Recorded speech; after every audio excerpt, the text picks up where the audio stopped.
After his coach gave controversial statements about Chimaev and was massacred by the MMA world, finally Dricus du Plessis decided to break the ice and speak out for the first time since he lost the middleweight belt. The South African, known for his unshakable confidence, surprised in his words and admitted that he is not someone who deals well with defeats.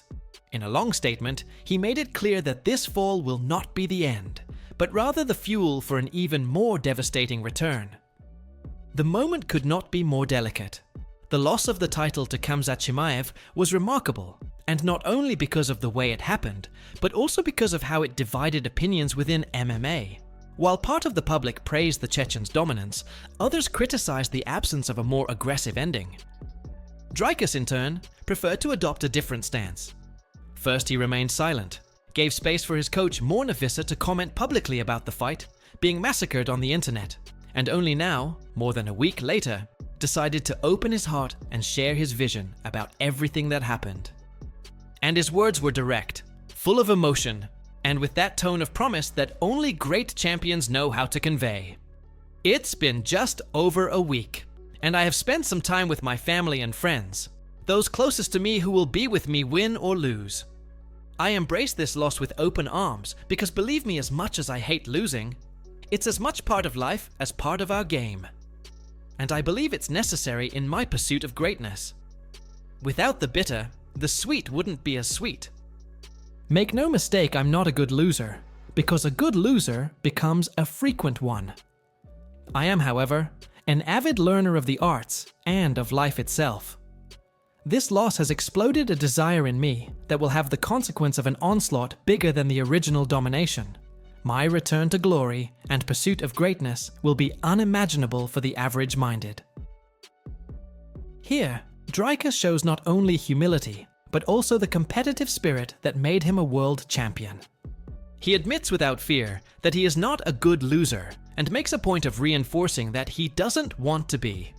For him, accepting a defeat passively is the first step to getting used to it, and that simply is not part of his mentality. Instead, he chooses to use this setback as fuel, as a trigger to come back even more dangerous. More than that, Dricus lets a philosophical side slip, recognizing that defeats are part of the journey, that without the bitter taste of the fall, victory would not have the same flavor. It is that thought that even the greatest warriors need to face the darkness to value the light. And when someone with this mentality promises an even stronger comeback, it's good to believe. And if this part already impresses, the second part of the statement shows even more maturity. Du Plessis, even hurt, did not look for excuses, did not try to transfer responsibility. On the contrary, he faced his defeat head-on, congratulated his opponent, and thanked for having had the opportunity to share the octagon in a fight of the highest level. I have absolutely no excuses for my performance. I was beaten by a better fighter on the night. Congratulations to my opponent, and thank you for the honor of sharing the octagon with you. Thank you for all the love and support from fans all over the world, and my sponsors that as always and will in the future play a critical role in my success.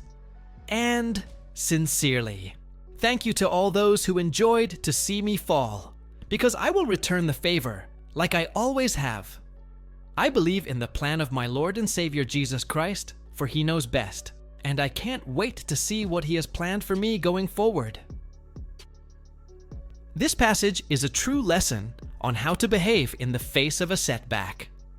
Dricus not only showed respect for Chimaev, but also spoke directly to his fans, thanking each demonstration of affection and recognizing the importance of the sponsors who have always been by his side. And more, he even dedicated some words to those who celebrated his defeat, promising that soon he will return the favor, as he always has in his career. And for those who follow the South African's trajectory, this promise does not sound like arrogance, but like determination. Du Plessis has already proven in the past that he knows how to reinvent himself, that he can come back stronger after stumbles, and now he has yet another opportunity to show it. He also reinforced his faith, making it clear that he believes in a greater purpose guiding his life and his career, which gives even more weight to his words. In the end, Du Plessis' message is clear. His story in the UFC is far from over. He may have lost the belt, but he has not lost his essence, nor his hunger for victory. And if he really fulfills what he promised, the comeback could be even more impactful than the initial conquest of the title itself. This was a stance well regarded by the MMA public, unlike the stance of the former champion's coach, who became a joke worldwide after harsh criticism of Khamzat Chimaev. Just one day after seeing the South African completely dominated by Khamzat Chimaev, Morn Visser decided to give interviews, but instead of recognizing the rival's superiority, he preferred to complain and attack the style of the new champion, accusing him of having made a boring fight. The curious thing is that despite Chimaev having accumulated more than 20 minutes of ground control and having landed more than 500 strikes, du Plessis' coach tried to minimize the Chechen's performance, claiming that only 37 were significant. In his speech, Visser sounded more like someone trying to find justifications for the defeat than like a professional seriously analyzing what happened. There was a statistic afterwards saying that Khamzat landed like 570 strikes and only 37 were significant. He did just enough to control positions and not let the referee stand the fight up. That was boring, man. The fight was stained by boredom, and yes, we are also guilty of that, but we just needed one more minute at the end. I don't think the crowd was happy. 3 minutes after the fight started, they were already booing Khamzat for holding Dricus on the ground. Even without being able to find answers inside the octagon, Visser was also the target of criticism for his performance in the corner, since he offered little in terms of technical adjustments for his athlete. Still, he tried to justify his stance. In the end, while Chimaev leaves consecrated as a dominant champion, Visser left the impression that he is still trying to find explanations for an undeniable defeat, showing more difficulty in accepting the result than in seeking real solutions for his athlete's future. After the first round, the first thing I asked Dricus was if he was okay. Fighting against someone who pressures in, grappling like that makes the arms heavy quickly, but he said he was 100%, and we even laughed about it. I told him, that's the best he's got. I just didn't imagine he would do that for 5 rounds. After the third, I said, we're 3 rounds to 0 behind. Do you want to try to take him down? We learned a lot. We have a lot to review.